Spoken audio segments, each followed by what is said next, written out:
This is Event Masters. Behind the scenes stories, experiences, and lessons shared by the world's leading event experts. Hosted by Christian Napier. Hello, everyone, and welcome to another episode of Event Masters. In today's episode, we have someone who I have admired and respected for more than 2 decades. Known him since my first days getting involved in this crazy event business. The one and only Alan Shaw. Alan, how are you? Hi, just fine. Thank you, Christian. Thanks for having me on. Well, I'm so glad to have you and grateful that you're able to carve out the time. Before we get into your bio and everything, where are you joining us from? Currently in Lake Placid, New York, where I've been for about a year and a half now. My wife and I relocated up here when things got a little busy for the World University Games that took place last January. So still here. And still there in Lake Placid. Well, that's fantastic. Maybe we'll hear some stories about university games that just recently concluded in a little bit. But before that, I just want to give folks who might be watching or listening a little taste of Alan Shaw here. So, Alan, you've been working in this space for more than 4 decades and in 17 countries across 6 continents, 12 Olympic Games, 6 World University Games, 2 FIFA World Cups, 2 Pan American Games, 2 Olympic bids, 2 Special Olympic World Games, Asian Games, Commonwealth Games, and a host of other major sporting and special events. Holy cow, that is a massive resume, Alan. Yeah, it's been remarkable. I had no idea when I started out that I'd be sitting here all these years later with that behind me. But it's been a great ride. And one thing I can say the whole time is that I don't think I've ever been bored. There's been plenty to keep me going. Well, that's one of the reasons that I love this event space so much is it's never boring. It can be highly stressful. It can be chaotic, but it's never boring. You have worked, on all different sides of this fence, from the organizer side, the event owner side, the bid committee side, the corporate side, the broadcast side, the federation side. But most of your career has actually been spent working with organizing committees. And for the past 27 years, you have been the president of EPIC, which, if I recall correctly, stands for, it's an acronym, right? Event Planning and Integration Concepts. That's what I started out using. I haven't used that for years because it's a little wordy, but yes, that's how it started. So that's a consultancy based here, headquartered in the U.S., and you specialize in providing consulting for event strategic planning and operational integration. And you have really focused heavily on efficiency and cost reduction. And since you formed EPIC in 1996, you've helped more than 40 clients. So you've been very, very, very busy. But you started well before you founded EPIC. And you talked about this a little bit at the beginning. So I want to dive into this start. According to your bio, you started back in LA in 1984.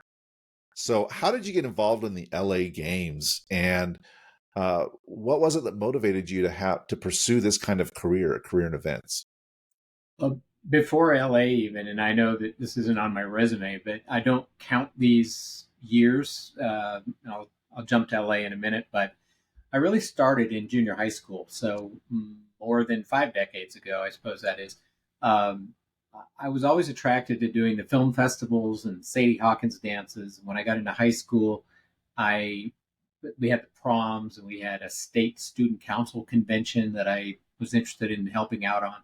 So I really got involved in events even back in junior high and high school. And then when I got to college, I went to the University of Kansas, and I found out that they had a student union activities organization. And I volunteered to help out on that. And I handled hospitality for the first couple of years. And then I became the director of that.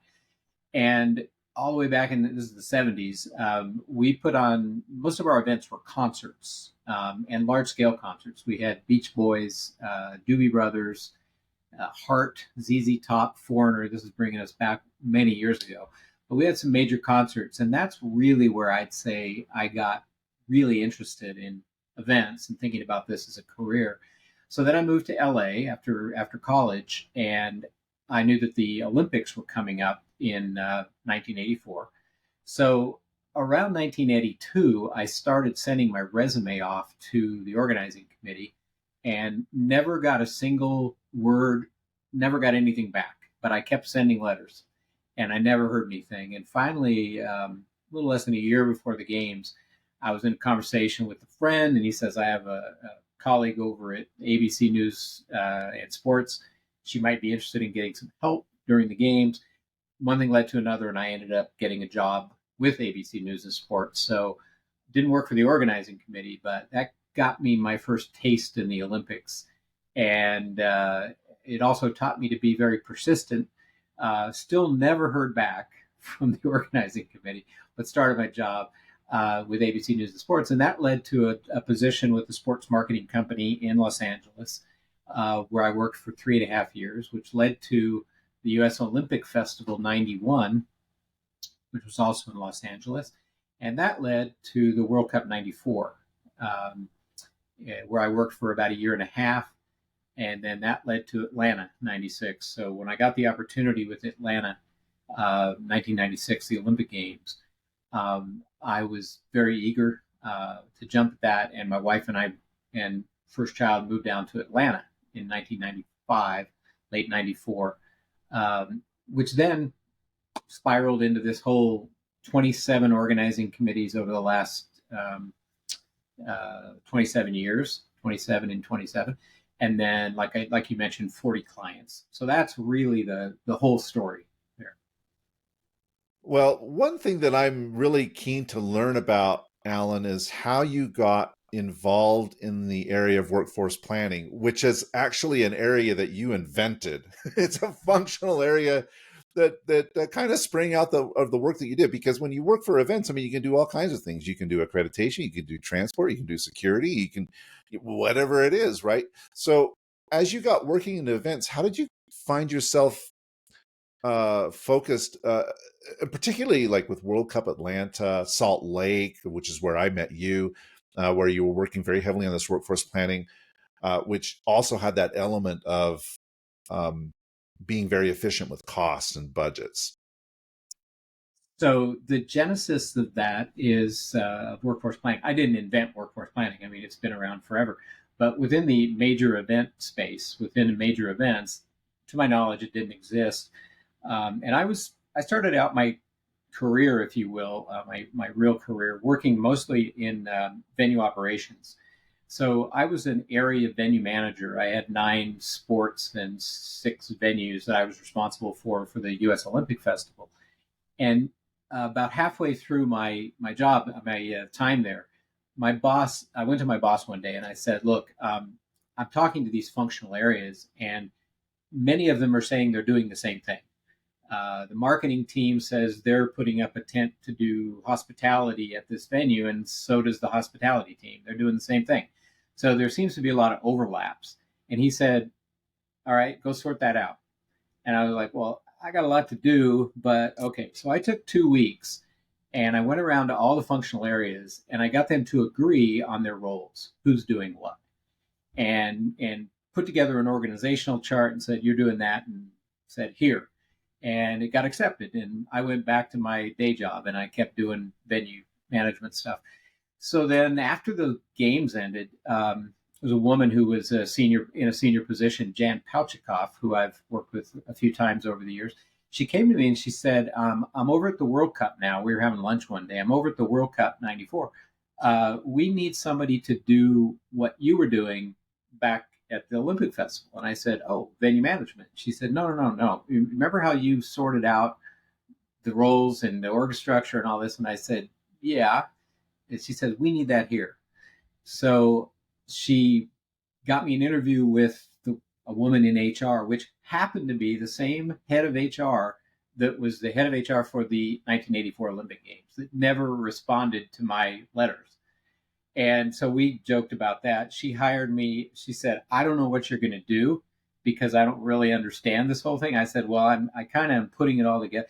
So that's the genesis of it. And then I took workforce planning on and created a number of different principles and ideas and ways to go about it, job descriptions, staff types, to try to sort out roles and how many people were needed. And I could go on, but I'll stop there. That's the genesis of the whole functional area.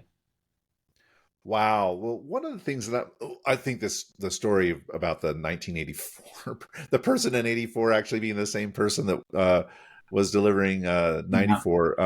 I think that's, wow, that is crazy.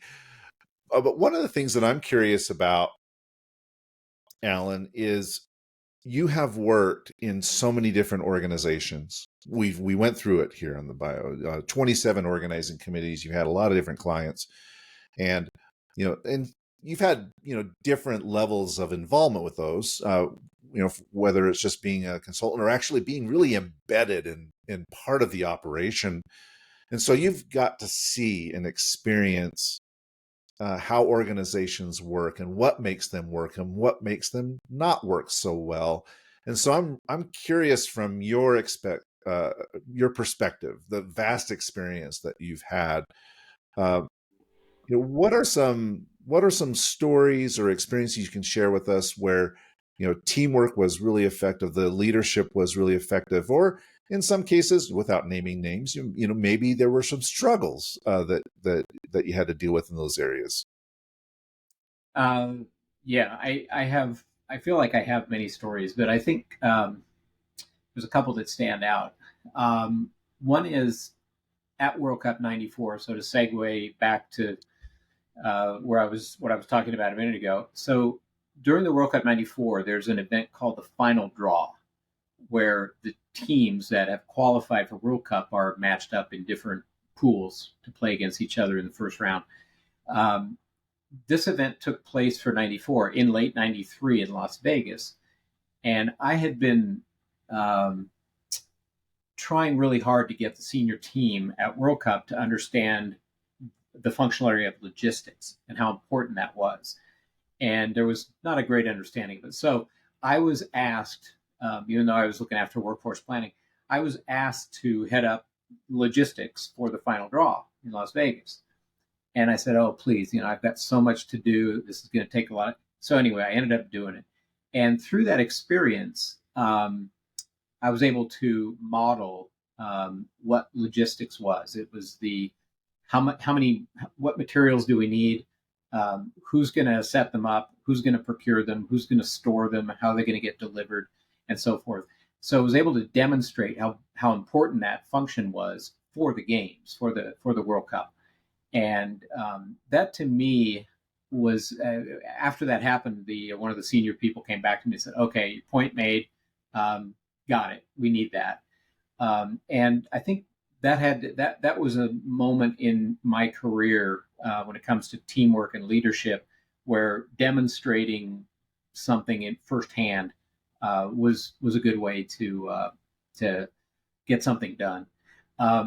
The second thing that occurs to me is for Naples 2019, which is a World University Games several years ago.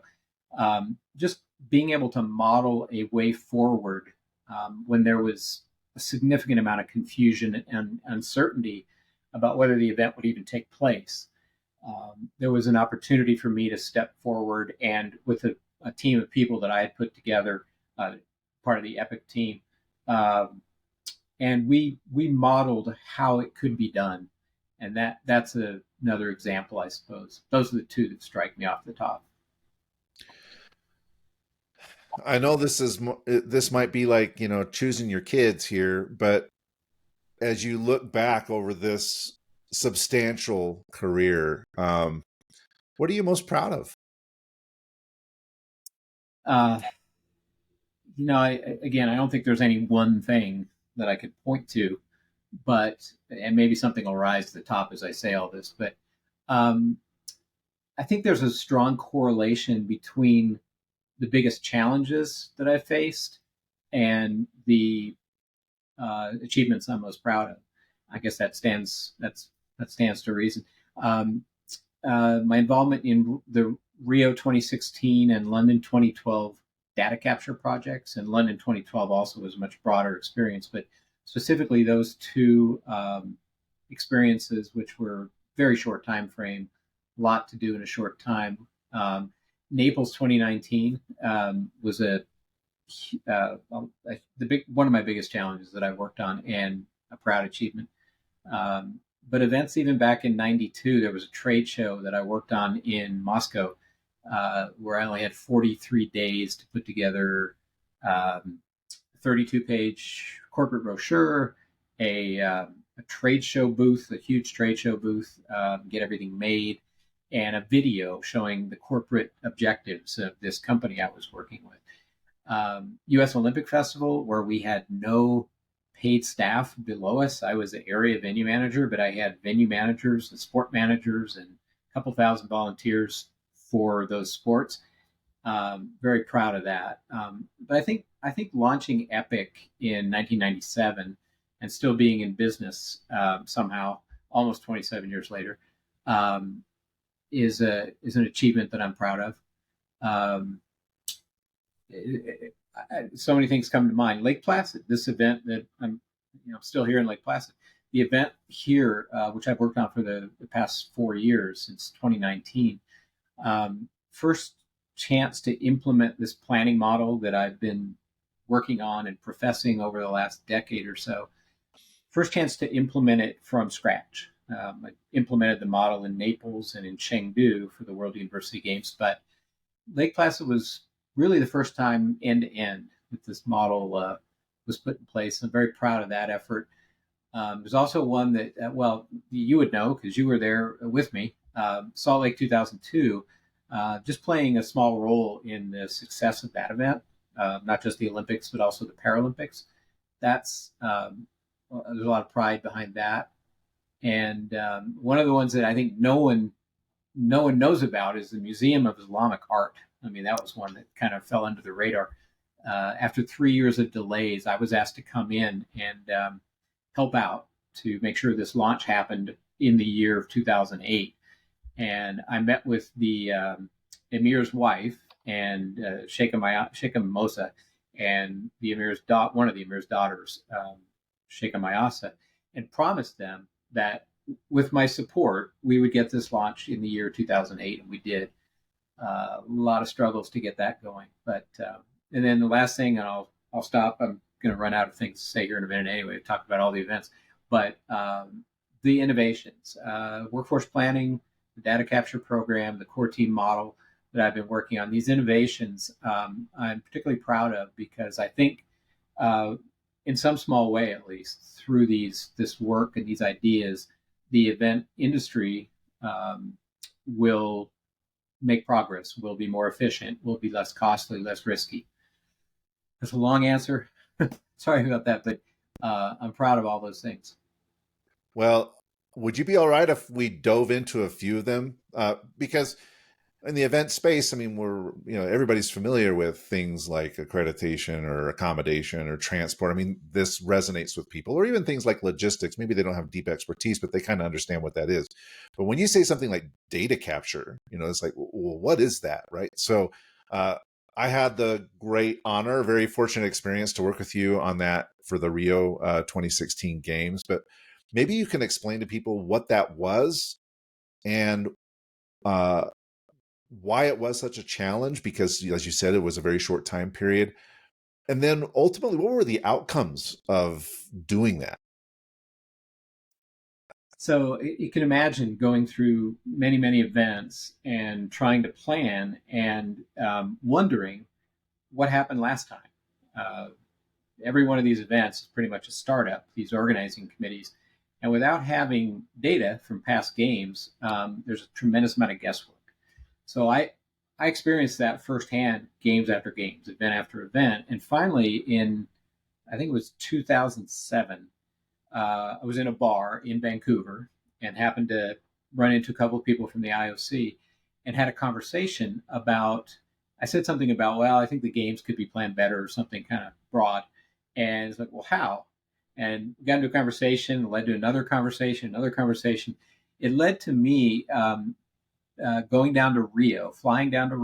I was working on a project there in 2010, and it led me. I got on a plane. I went down there. I met with some of the senior people, and I explained how valuable it would be if in London there was someone capturing actual usage data, not what the organizing committee said they planned, but what was actually used. And I used an example there. I said, from several games I've worked on, Olympic Games, there's a client group, and I won't name them to call them out, but there's a client group which always asks for or receives hundreds of parking spaces. And every games I've been to, I noticed that those parking spaces were never used or rarely used. At a peak time, at a low time, I'd ask people to check for me. The spaces are just sitting there.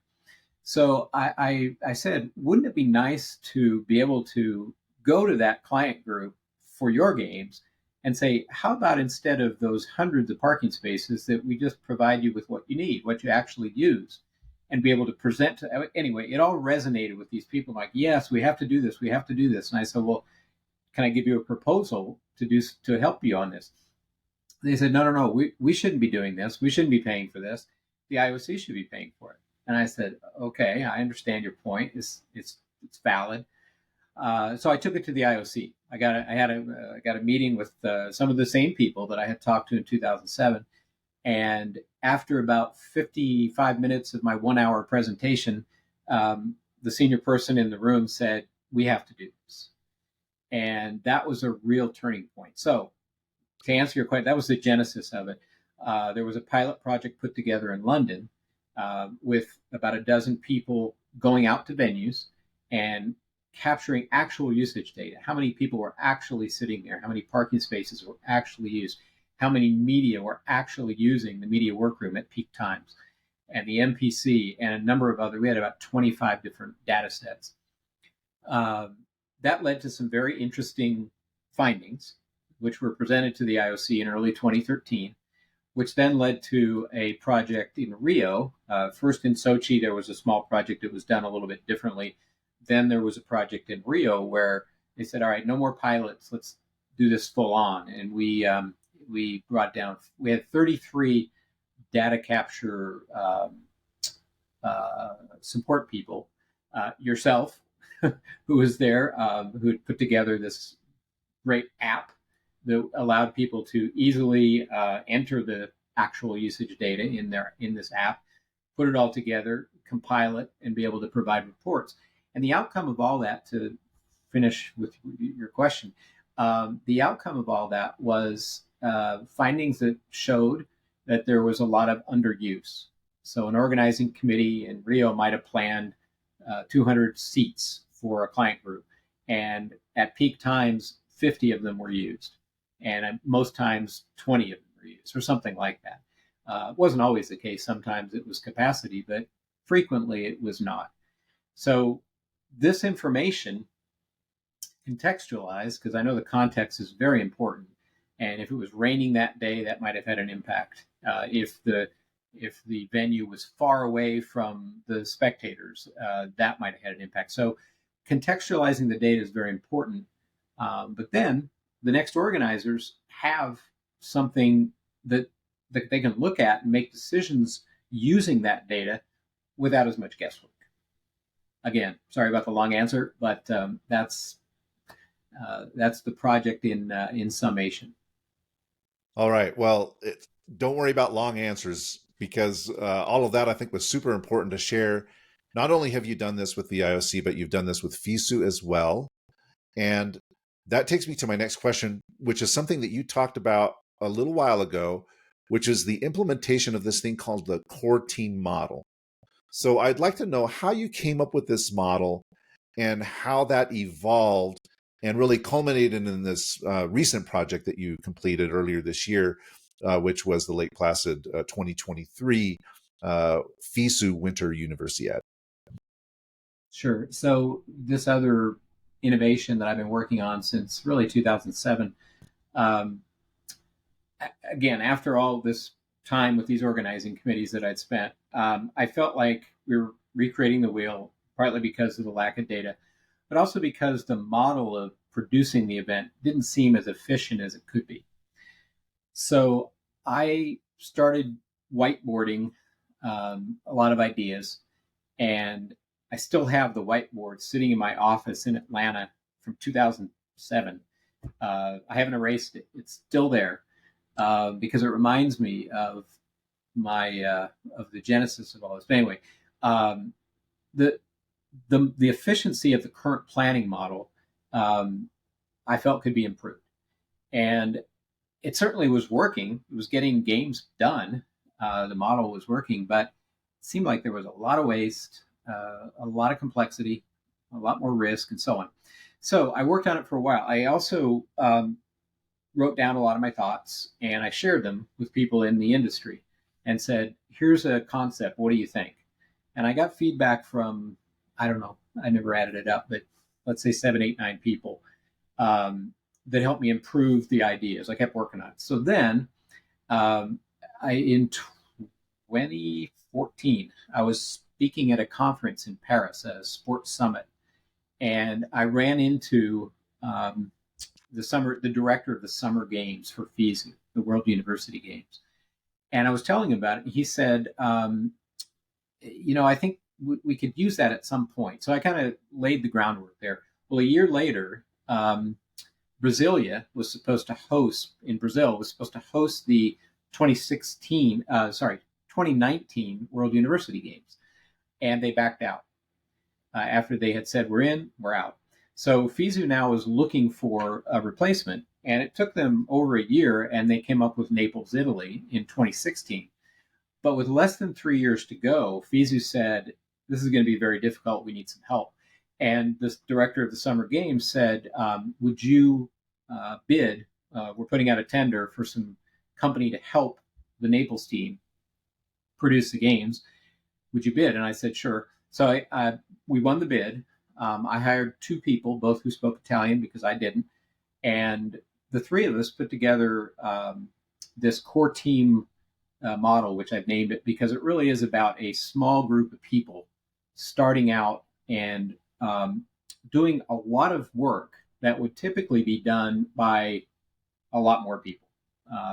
The model has changed. And just to sum it up very quickly, you can imagine in any business or any organizing committee, it starts out with a person sitting at the top and they hire a person below them and they might hire some directors and they might hire some heads of, and they build out this organizational structure. Well, this model says, well, wait a minute, we need that structure at some point, but we don't need it early on. And if you're bringing in people with experience that understand what's needed, call it the end game, what's needed at the end of the day, that small team, that core team, can do a lot of this planning from a much more integrated perspective than the larger team can. And so that's really the whole model. But how to do that, what's part of this model, what components fit into that model was what I worked on for many years and I'm still working on. But we put together that integrated, and I won't go too much into it, but it was everything from the organizational structure of the organizing committee, what venues and sports and where are they located, and what's the elevation, and a lot of details about the venues and sports. It's about a venue concept of operations, which a lot of times is not produced until maybe a year or 2 into the planning. It's about materials, staffing, even office space is part of one of these components. And the main operations center, people say, well, main operations center, that's something way down the road. Well, that's games time. But if you understand what you're going to do at games time and you can work backwards from that, that's very important. So all that said, what I believe is with this core team model, the learning curve is much less steep. The learning curve for most organizing committees is very steep. But with this core team, I believe the learning curve is less steep, and it allows for a much more integrated organizing committee. So that is the summation. And just the last thing I'll add to that is that I've had this chance first in Naples because of the situation there with less than 3 years to go to implement that model, which ended up working, I think, quite well. That led to an opportunity in Chengdu, China, for the 21 World University Games, which got postponed to 23 this year. They just took place. I just got back from China actually a couple weeks ago, 4 weeks ago. And then that led to the opportunity of Lake Placid, which again was the first end-to-end use of the core team model. And again, I think even though we had lots of challenges in Lake Placid for various reasons, I think the model worked well. And one of the senior people there was actually quoted in a publication saying that they thought that this model saved the organizing committee at least a year of time and planning. We could argue whether it was less than a year or more. I think it could have even been more, but um, that I hope answered your question. It does. One other dimension that I want to emphasize on that, though, as well, is not only is it saving a lot of time, but it's saving money because, generally speaking, what's happened is, okay, the organizing committee forms and they start hiring this executive team. And you think to yourself, well, if I'm a VP of something, I need people to manage. I mean, I can't do this work myself. So what do? They go hire directors, and the director's like, well, I lead this. I have nothing to lead. I can't deliver this myself. So they hire more people. So it ends up ballooning quite quickly compared to this core team model, where you bring in a very small team of experts to come in and do this early work, not on your own, but in collaboration with the executives. Not only saves time, but can save a significant amount of money, I think, for organizing committees. Yeah, I'm glad you mentioned that because I didn't really focus much on that. But I think not only does it reduce waste and it keeps things simpler, more well integrated, so the complexity is reduced, and therefore the risk is reduced, I think. But that is one of, if not the main benefit of the core team model, is I do believe it saves us a huge amount of money, not just in personnel, but because of the integration and because when somebody says, well, here's the venues and here are the requirements that we put into each of the rooms and the areas and the spaces at the venues, when it's done from an integrated perspective, it's much easier to see just what economies of scale there can be. When you add a lot of people to the plans and everybody's looking at their one area, media or Olympic family or Fizzy family, and so forth, they think they need things that they don't need because you can combine. A good example of that's printers. I always use this as an example because if you ask somebody at this venue and they say, well, I need a printer to print stuff. I need a printer. And I know this is a little outdated because printers aren't used much anymore, but every functional area might say they need a printer. So if somebody goes and captures the needs, they might come up with 10 printers that are needed for that venue. But if you're doing it from an integrated perspective and somebody sees across the entire operation, they can say, well, you're located right next to this functional area and you can share a printer, right? And they said, oh, sure, no problem. We just need to be able to print. So all of a sudden you see you need 2 printers instead of 10. Just one example, but when you go, I mean, it's such a massive operation, especially at Summer Olympic Games. When you extrapolate that over multiple venues, multiple functions, multiple pieces of equipment, it's enormous. And the cost savings, not just in personnel, but equipment, vehicles, uniforms. I mean, it goes on. And in my opinion, these summer games are literally, you can save hundreds of millions of dollars. Not that much in the World University Games because you're not spending the same scale. But in the World University Games, at least millions and maybe tens of millions. But in the Summer Olympic Games, tens of millions for sure, hundreds of millions likely, even potentially more than $1 billion, depending on what the budget is and what's been planned to the date that the core team starts. So, yes, money it's huge. Well, shoot, it sounds to me like your career has been a resounding success. You know, longevity proves that. But have there ever been any situations, Alan, where you stubbed your toe, so to speak, where you were asked to do something, it didn't work out, and if there are any stories you can share about things where you may have had a memorable failure that you were able to overcome? Yeah, well, I stubbed my toe. Yes, totally failed on things. Absolutely. I mean, there's so many things that I could think. Try to pick out a few.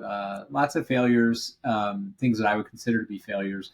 Um, One of them goes all the way back. It was an initial early learning, a concert we had at the University of Kansas, where we tried to do something different. We tried to attract a different type of artist.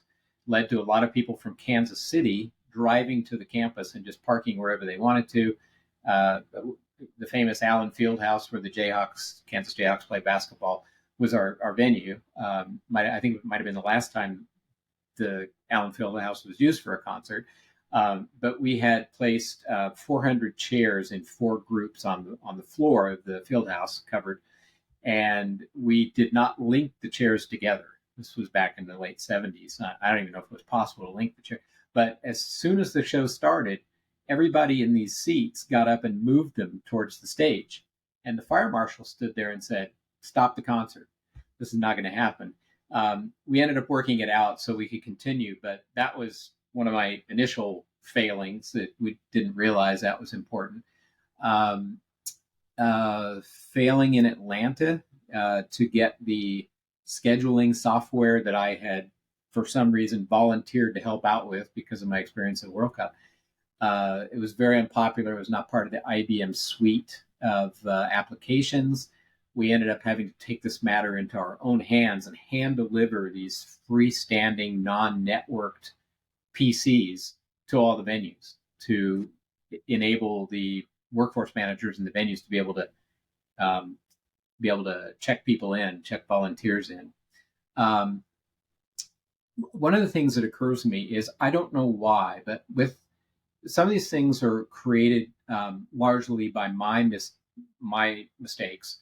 Some of them have been created by other people's mistakes, but it doesn't really matter. I've always been, for some reason, attracted to trying to solve the problems. And I'm not trying to pat myself on the back, but for some reason, when there's something that's not working, regardless how or why, I think I get a lot of, I'm interested in just helping fix it, because I think it's just a challenge that I want to jump into. And it really never bothered me that some people might think I'm complicit with that problem. So I jump in there. And I mean, a number of things come to mind. There, in Torino, the IOC was supposed to be dropped at a certain location so they wouldn't have to be rescreened. They were dropped at the wrong location, so they had to be rescreened. A lot of people were upset by that. I helped them figure out how to get in without having to rescreen them. In Atlanta, '96, there was people that were there. Remember, the parade, the opening ceremony parade, was an absolute disaster, if I can call it that. The speed that the athletes were getting out of the stadium where they were staged into the opening ceremony stadium was really slow, and there were lots of gaps. TV had to cut away. I jumped in there and tried to help people fix it. People were looking at me like, "Oh, this must be your fault." And no, the Special Olympic World Games in 2015 in LA, the arrivals to the Welcome Center was another, what I would consider to be disaster, even to the point where the director of LA Emergency Management was called out to help resolve this. And I ended up, for various reasons, being in a position where he had appointed me to fix the problem the following day. And I said, "I think I have a solution." But he said, "Let's go with it." And so lots of failings out there. These events are just really hard to put on. And anybody that hasn't worked with an organizing or for an organizing committee, I'd have a hard time understanding why. But there's a lot of good reasons. There's a lot of failures out there. And I've certainly been the cause of many of them. Having learned from all those, obviously, try not to do them again. And I'll probably think of others while when we continue to talk, but those are the ones that strike me right now. Well, sometimes it just, things happen in events that are difficult to predict. I mean, I remember back in Doha in the 2006 Asian Games when there was a torrential rainstorm the night of the opening ceremony. And if I recall correctly, you were working in the main operations center, and you were trying to source rain ponchos for people for this incredible storm that it was a once in a century rainstorm there in Doha. Who could have predicted it? Yeah, I don't know how I forgot that one. I don't know that that was so much a failure. That was a very strange situation where the buses were over here and the stadium was over here, and just really right as soon as the cauldron was lit, and I was in the main operations center, and I was actually on a phone with the head of the ceremonies that was in the stadium, saying, when's the weather going to hit? And I was standing there next to the meteorologist, trying to see where the cell was coming over. We had a horse. It was actually the mayor's son was on a horse with the torch. Was going to go up this ramp in the stadium and light the cauldron. Will he be able to? Is he going to slip? When's the rain coming? Anyway, so he gets the cauldron lit. The athletes start exiting, and the storm is pouring storm. And of all places, you wouldn't think Doha is going to be cold, but it was in the high 60s that night. This was in December, and with the rain and the athletes were freezing all of a sudden. Nobody had any ponchos. The problem was they couldn't get to the buses because there was a fence, and the fence was going to open, the gate was going to open as soon as the VIPs had gone past this road. The VIPs stuck around a little longer. They were talking to each other, so the gate stayed closed. The athletes were piling up against the fence, shaking the fence. Pretty soon the fence went down. Athletes were climbing over it, pushing the fence over, running to the buses. I mean, it was a very difficult scene. But it just reminded me of one other thing real quick about Doha. Talk about challenges. 2 days before the closing ceremony, my boss in the main operations center, one of the senior Qatari officials there, came to me and said, Alan, we have an issue. We have a situation. What is it? Well, we have to move the final of the soccer competition from this stadium to this stadium. And I said, why? He says, because Qatar qualified for the final, and there's somebody in the Emirs. It was one of the princes, said he wanted the match at his stadium, which is the Qatar Sports Complex, which only has 12,000 seats. But he wanted it moved from a venue that had 20,000 seats and was sold out.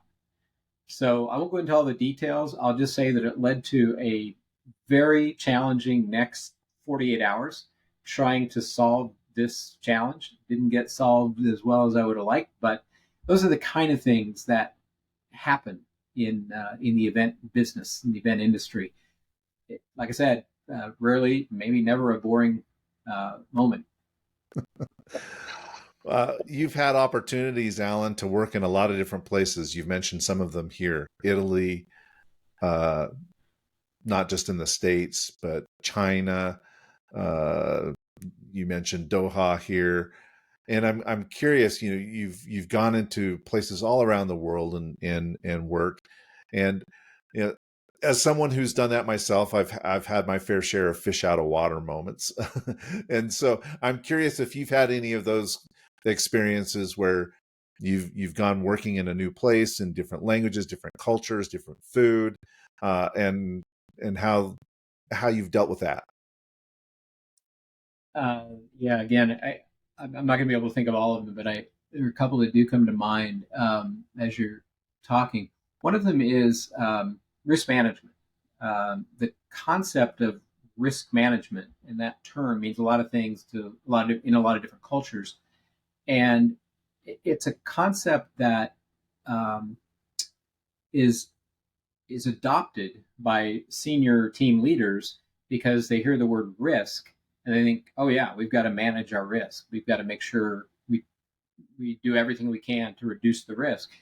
But in some cultures, and I'll use Greece for the Athens Games, I'll use Beijing for the games in 2008, their Olympic Games, and I'll use Italy for Torino as well as Naples, 2019 World University Games, where the concept of risk management means very different things in those cultures.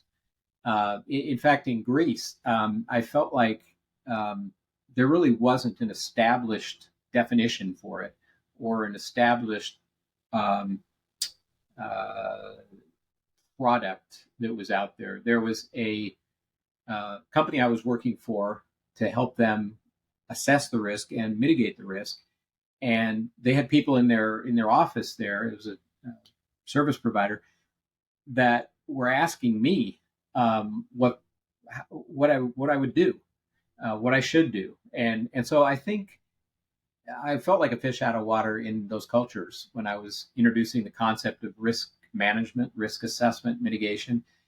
I think many of the people I was working with got to understand it, but I think it still didn't resonate so well in some cultures.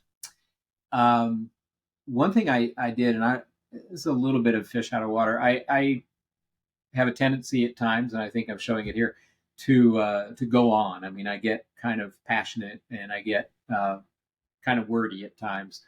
Um, One thing I had to do, and what I've had to do in all these cultures, whether it was China, Brazil, Qatar, Russia, anywhere I've been where the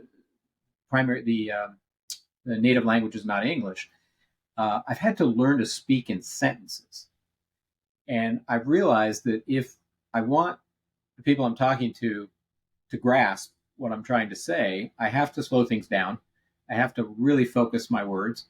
And a lot of people who know me probably wouldn't believe that I can do this, but I've had to learn to speak in sentences, be much more concise and articulate when there's a language barrier. So that's something that occurred to me. And there's one other thing when you talk about fish out of water.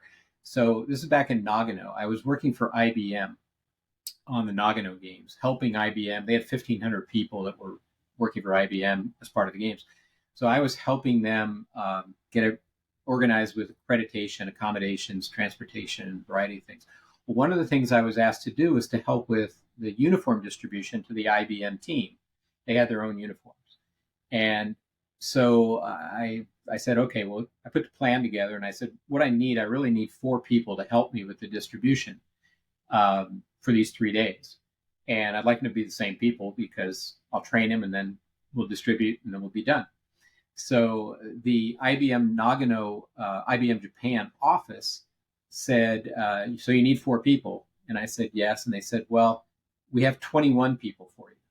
And I said, well, I just need 4. And they said, well, we've got 21. And I said, can I pick 4? They said, no, you need to use all 21.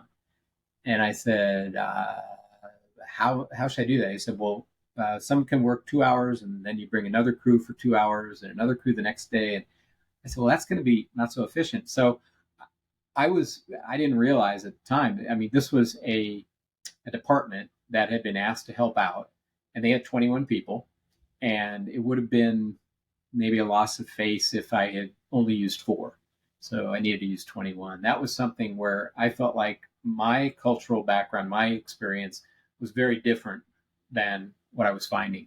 So a little bit of a fish out of water there. And I ended up using 21 people and doing a lot of extra training that I didn't expect. But my desire for efficiency and their desire not to lose face sort of met.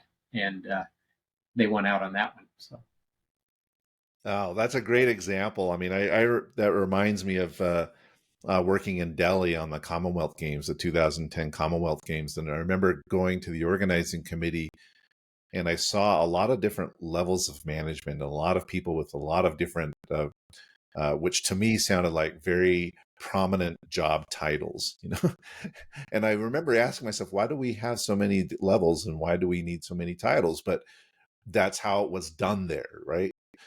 As opposed to in Salt Lake 2002, as the organization was much flatter, and you had basically 3 guys with offices: Mitt Romney and Fraser Bullock and Ed Eynon were like the 3 guys that had offices, and the rest of us were sitting in cubicles, you know. So it was very, very different structure there. And so when you were talking about your experience there in Nagano, it kind of reminded me of that experience there in Delhi. So that's fantastic. Well, this might sound like a serious conversation, but actually working in events is a lot of fun. You've talked about, well, it's high pressure and, you know, you got to solve problems and so on and so forth. And that's all very true, but it can actually be, it can be incredibly fun and a lot of funny, ridiculous things happen, and you witness them as you work in your career in events. And so I'm curious if you've got any stories that, when you think about them today, they just make you chuckle. Uh, yeah, again, quite a few. I think one of them that strikes me, and I there's so many funny things. I mean, I've had such a great time in this business over all these years. So many laughs, which really gets you through the challenges. I started a project. Let's see, when did I? Yeah, so it was in 2002, right after Salt Lake. I was asked to come out to Athens to help out with some workforce planning organization and some work in the workforce area. So I got on a plane for my first trip out there, and I arrived in Athens, and my luggage was lost. So I went to the hotel without my luggage, and it was around 4 o'clock, if I remember right, on a Sunday. I was starting work the next Monday, the next day, and I asked at the front desk, where can I go to get some, like a shirt and a tie and some pants? And they said, everything's closed in Athens on Sunday. You won't find anything. Nothing's open. And I said, well, there's got to be something. And they said, well, there's a market called Monastiraki, which is, about a mile down the road here. They close at 5. You might find something there. So I go down. I literally ran to Monastiraki, and I found a store that had some shirts. I found a little kiosk outside that had a tie, that had ties, and I couldn't find any pants. So I ended up buying some stuff and thinking, all right, I hope my luggage arrives. So I go to my first day of work in this culture where I'd never worked. I didn't know any of these people.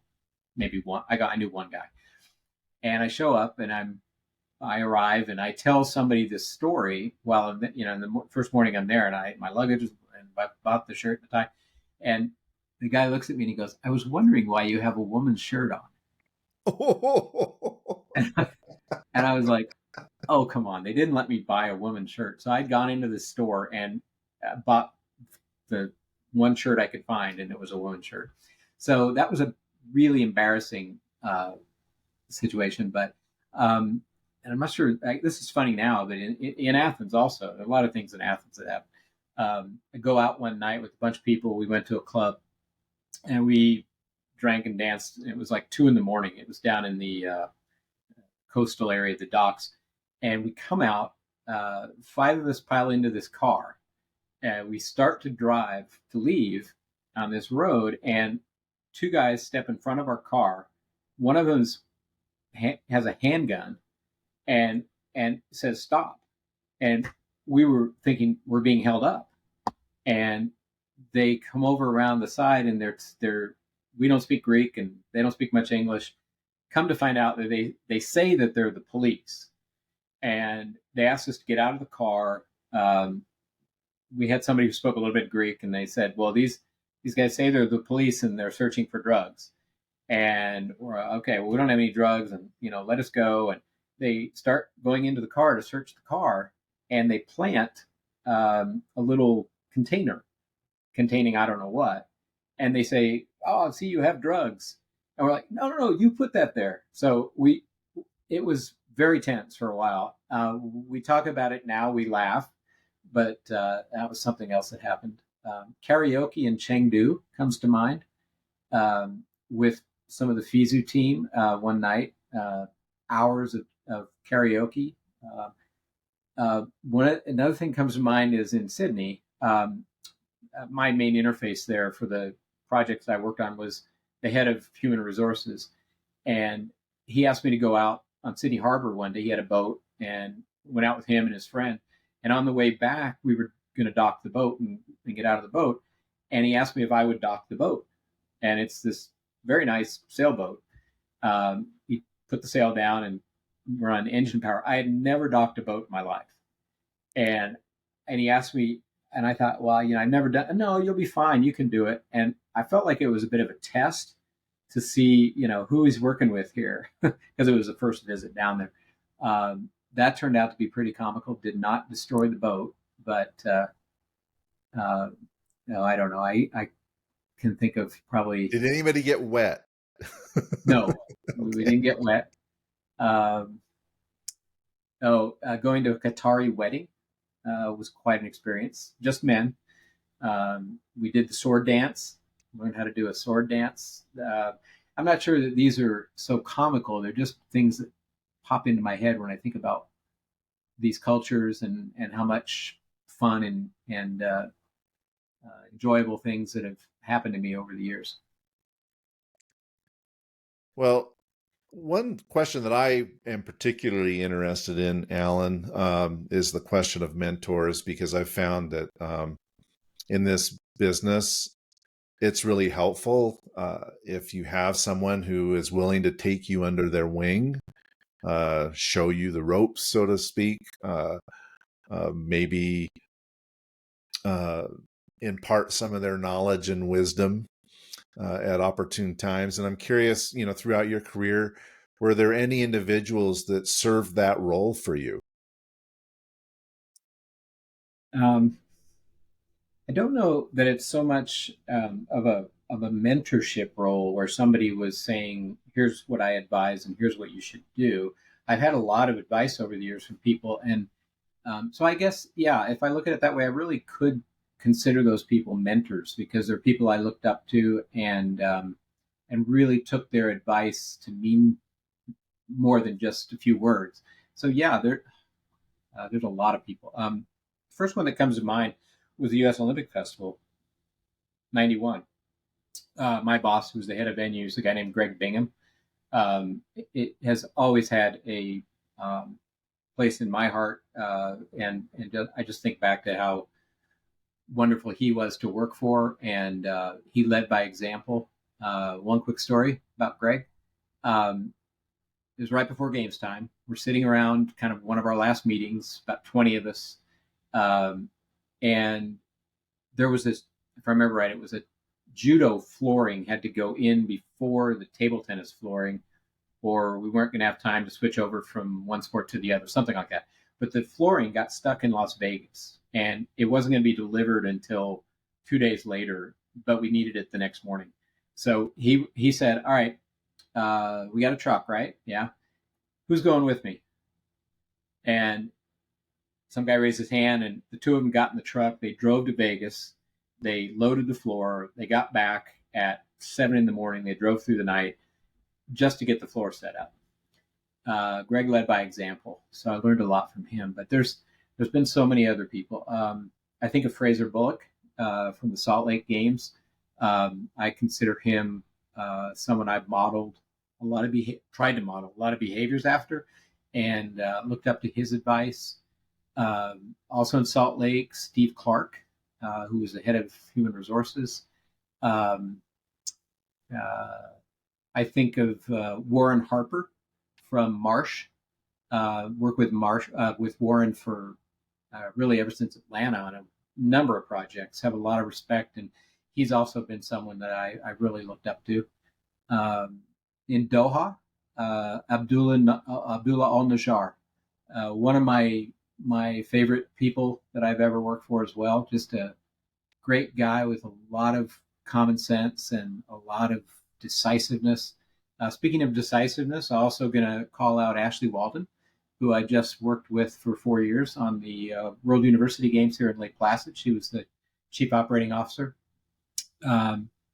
Really great temperament, very decisive, very fair. Somebody like to model myself after. I think of Doug Arnott. So Doug, who I know you know, and many people in this business know, Doug.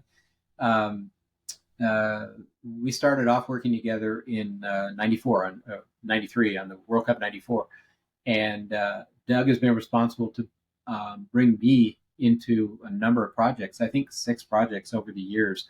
Have a lot of respect for Doug. A lot of things he's done and said are things that I believe in and follow, and we see a lot. We see eye to eye on a lot of things. Jill Davies down in Sydney, wonderful to work with. She's been another influence. Marla Messing has been a big influence on me. She worked at World Cup '94 and '99 Women's World Cup. Kathy Scanlon. I mentioned Jan Palchikoff earlier. Eli Primrose Smith, who was head of the '91 Olympic Festival, went off to work for IBM. But I mean, there's so many people, and I think of, I mean, yourself.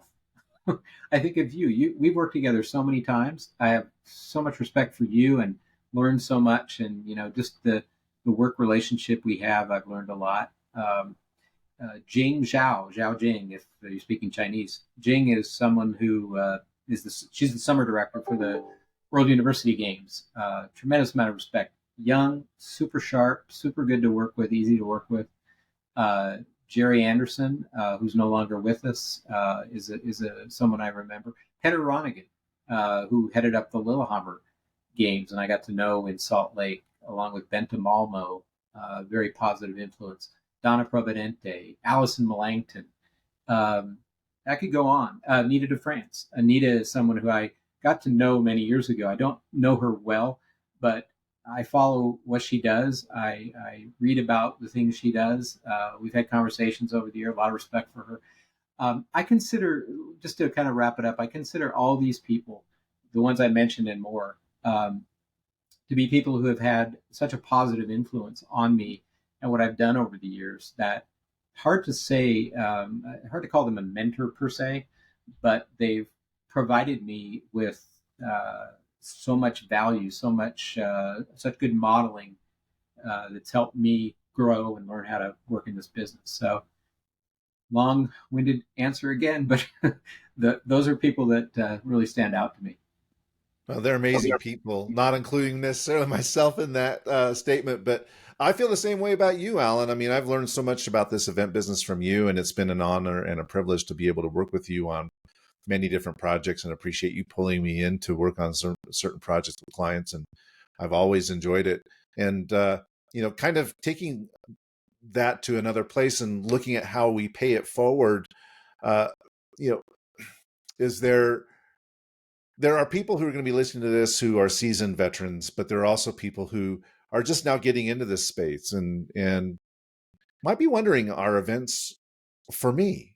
So what advice would you share with those who might be looking to get into this space, or they're just getting started working on events? Uh, the first thing that occurs to me, I guess this says something about how important it is to keep my mouth shut more. Over the years, I actually, back in 2022, I believe it was, right after the games in Salt Lake, I will name his name, but he said to me, you don't have to react to everything. And I thought, oh, okay, what's he trying to say there? And it's meant a lot of things to me over the years, and I haven't done a great job since 2002 improving that. But I think listening more, and people talk about that all the time.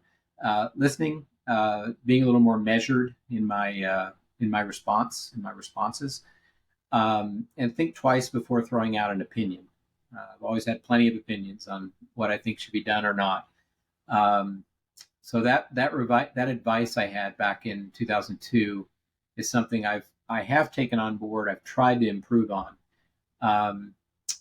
And I think another piece of advice would be to take time to learn more about managing people and leading people, if that's something you want to do. A lot of times I think, well, I like to do the work. I'm not as much interested in leading a team to do the work because I find it so interesting and I'm so curious and I want to dig in and find out for myself. Not so much that I think I could do it better than other people, although I'm sure I've thought that at times. But I like doing the work. So if you want to expand though and you want to have more opportunities, take time to learn about managing and leading people. Is one piece. Also, take more time off. And don't worry so much. I've taken so little time off over the years, and I worry too much that the job's going to get done. It'll get done just fine, whether I'm there for 2 more days or 3 more days. It isn't all about me being there. I think that's a piece of advice for people. And if you want to do the work, and if you're in a certain type of work, one thing I regret is I didn't become a pivot table wizard. An Excel pivot table wizard many years ago. I can do this much with it, and I know how valuable that tool can be to produce information results that can help people make decisions. Data being one of them, of course. there's so many other things I'm sure I could think of for advice, but innovation. That's the last thing. So um, when you, as advice to people who want to get into business, there's so much room for improvement in any industry, but in the event industry, the event business, because people typically start up and they do something and then they go away, and then another group starts up and does something, go away. You don't get necessarily that long-term improvement opportunity. It's only people that work between the events, event to event, like I have, like you have, and others, where you really start to realize things that could be done better. And so innovations in this business, it's pretty wide open. There's a lot of opportunity. And I would just encourage people that do want to get into the industry, especially major sporting events. Um, if you're entrepreneurial, you're an innovator, you could probably have some good opportunities if you really focus and put the time in and do the work. Um, and always be persistent. Be prepared to travel. Um, Here's one piece of advice: live in a big city if you can. That's what I did. I was in Los Angeles. Not I was I was fortunate that many events came there. I didn't have to move around to get a lot of experience initially. Um, Keep your standards high. Um, Realize that most events, again, you're doing them for the first time. They're not going to be perfect, but you can still have high standards. Be curious, ask a lot of questions. That's something else that I do a lot. Those who know me would got to ask, you got to find out in order to make good decisions. Um, you got to be organized. You got to organize yourself well, or you can't organize others well. And then, sounds simple, but you're going to come across lots and lots of documents in your career if you start in this business. Lots, thousands. And if you organize them so you can find them and refer to them later, this is a simple thing, then you'll avoid recreating the wheel as much as you might otherwise, or somebody might otherwise have to. Now, I refer back to documents from I don't know how far back at times. Somebody will say, well, what's a good way, what needs to be done at venue training? And I'll go back and look at 4, 5, 6 documents and see, kind of do the best of. Well, here's what I recommend for you. So that's a lot. It's a lot more than I thought I would come up with. And I know I keep saying that, but like I said, if we were doing this in a foreign language, back to what I said earlier, I would have been much more articulate and concise. But just throwing out all these ideas. Well, I think they're fantastic. I mean, all of those recommendations I think are fantastic. Of course, being a Microsoft Excel guy, I appreciate the shout out for Microsoft Excel. uh, I love that tool. But really, really excellent advice. And I appreciate you so much, Alan, taking an hour out of your day to have a conversation with me and a little walk down memory lane, recounting some of these stories. If people want to learn more about the work that you do, how you could potentially help them, how Epic could potentially help them, whether with its, the event core team model, its data capture, so many different workforce planning. There's so many different ways that you can help organizations, whether they're local organizing committees, event owners, partners, etc. What's the best way for someone who might be interested in seeing how you could potentially help them? What's the best way for them to actually connect with you? Email, text, phone call. I mean, I'm always open to conversations with anybody, whether it leads to work or if it's just to bat around some ideas. I always enjoy the discourse. And as far as contacting me, ashaw at epic-usa.com is my email address. Is that what you're asking? I should just give out contact details. My phone number is 404, so +1 in the US, 404-610-9702. And you can text me or call me on that number. The email address, again, ashaw at epic-usa.com is a good way to contact me. And I'm getting towards the end of my career. I don't know how many more years I'm going to work or want to work. We'll see what opportunities come up. But I would really like to see these innovations. I think that the workforce planning piece is pretty well established now. The core team model and the data capture work, I think, has more work to be done there. And I think this latest, I'm not sure I'd call it an innovation, but it's definitely a change in the model. This latest idea of consolidation, centralization of resources and resource planning. I think those all have some work to be done, and I'd love to help anybody that's interested in reducing complexity, risk, waste, and cost, which is what I believe all three of those will do or have done.